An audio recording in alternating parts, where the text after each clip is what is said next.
Olá, boa tarde. Recentemente me deparei com a seguinte frase: nada é real.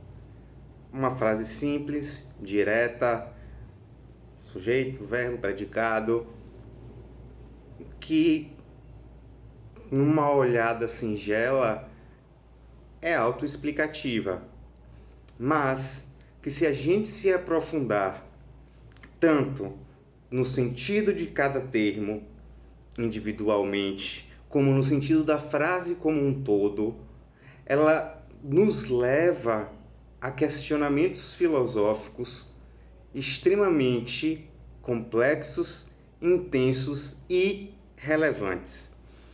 A primeira coisa que eu pensei foi a negativa.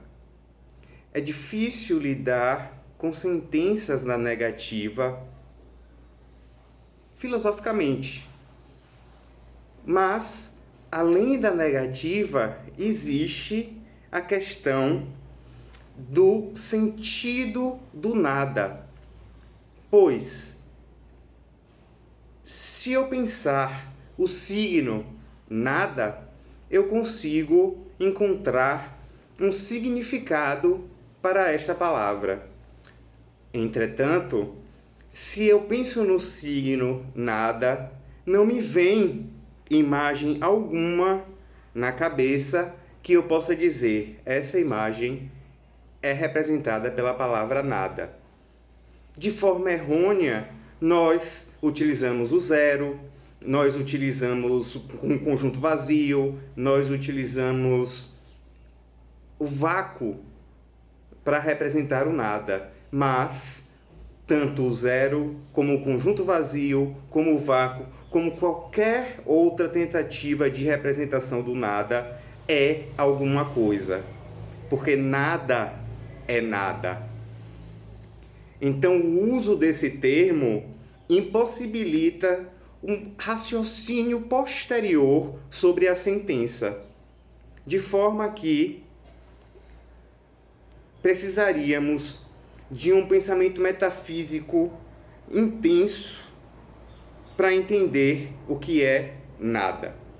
Para fugir dessa ideia da metafísica, eu pensei em transformar essa afirmativa negativa em uma afirmativa positiva. Nada é real, em tudo é irreal. Nós temos tudo o que é simples de entender, apesar de que há muito que ainda nos escapa em qualquer área do pensamento, do conhecimento, da experiência, é possível a gente se aproximar da ideia de tudo sem precisar de um plano metafísico para isso. Tudo é do verbo ser e real, que seria o contrário de não real. E real, o contrário do real. Para podermos afirmar que tudo é irreal, seria preciso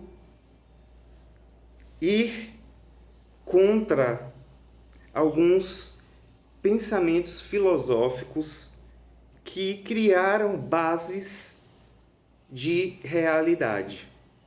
Primeiro, a gente pode pensar em Platão. Platão, responsável por criar o que ele mesmo chamou de mundo das ideias, no qual tudo é realidade, enquanto que no nosso mundo são simulacros, simulações desse mundo da verdade, foi o primeiro, ou dos primeiros, a criar uma ideia de realidade. Mas veja que a ideia de realidade para Platão não é uma realidade possível no nosso mundo, mas no estilo de metafísica platoniana que só existe no tal mundo das ideias. Junto, ao mesmo tempo, ou em tempo semelhante a Platão, os estoicos trouxeram a filosofia do acontecimento. A realidade é o acontecimento, o que aproxima muito os estoicos da fenomenologia, mas não é a ideia do noema fenomenológico. É uma ideia diferenciada, que termina antes de se chegar ao noema. Mas ainda assim, nós temos como o sentido da verdade, da realização do ser, ou seja, da transformação em realidade dessa potência que é ser, o acontecimento. A árvore é verde, por exemplo, ou, novamente, tudo é irreal. A irrealidade de tudo existe antes como o acontecimento do que o seu fazer sentido e significar para o homem. Posterior aos estoicos, vamos pular Agostinho, vamos pular as filosofias católicas e vamos parar e nos deter em Descartes. Por que Descartes? Descartes propõe-se a criar uma metodologia para que todo o seu conhecimento e o seu entender do mundo fosse sólido. Veja, não é real ou correto ou nada do tipo, mas sólido, que esteja ancorado em bases firmes. Para isso, a primeira necessidade era provar a existência do homem que conhece. Se a existência do homem que conhece não puder ser comprovada por meio de argumentos, ou Descartes veio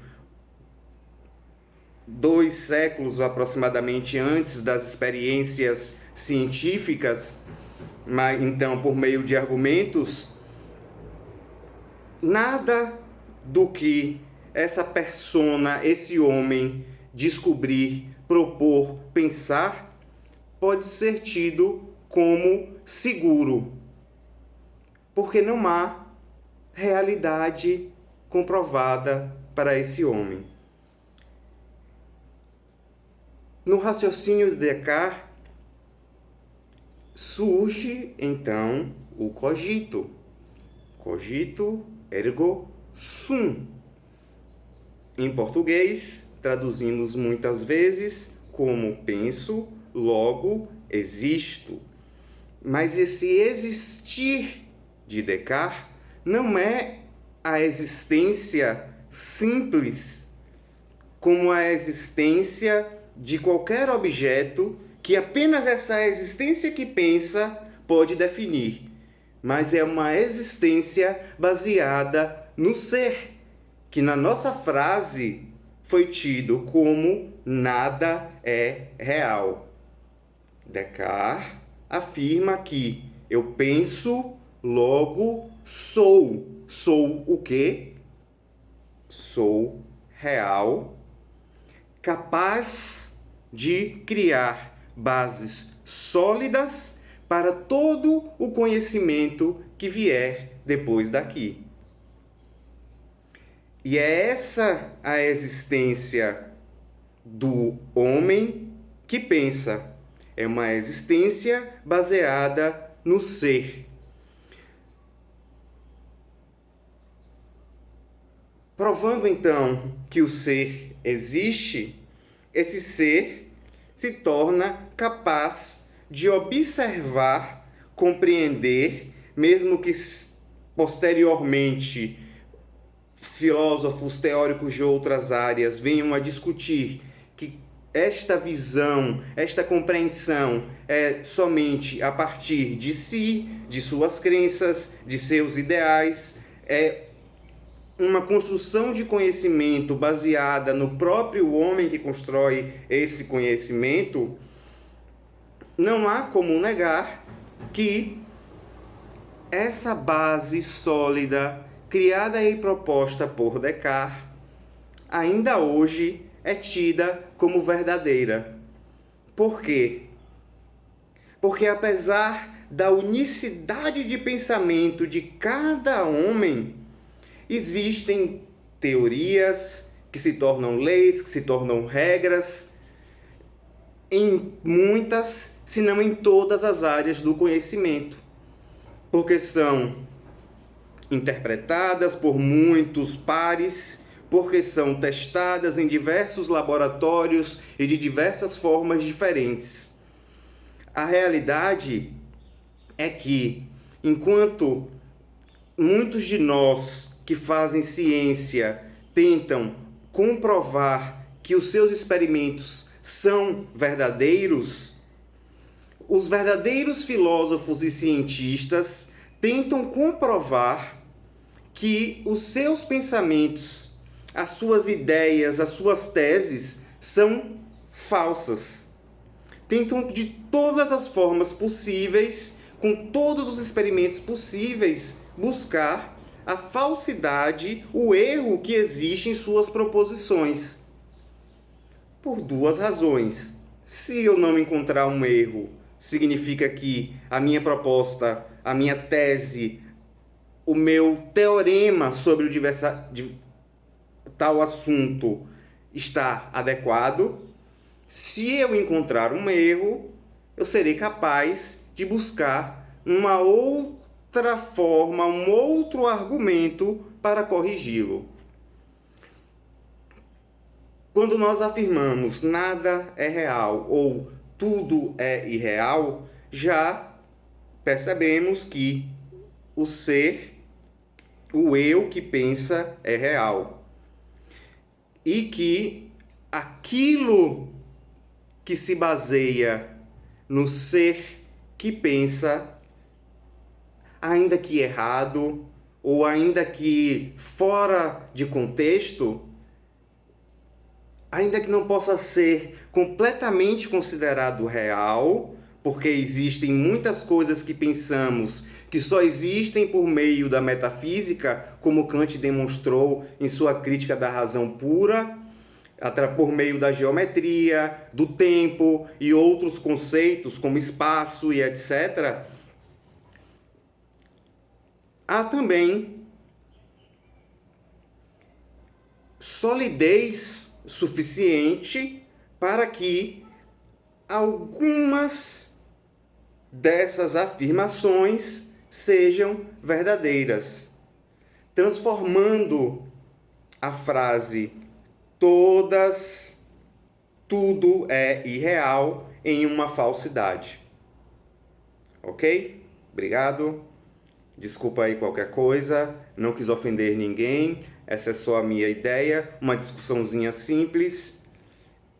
No próximo vídeo eu vou trazer um questionamento sobre o ser. Até lá, abraço.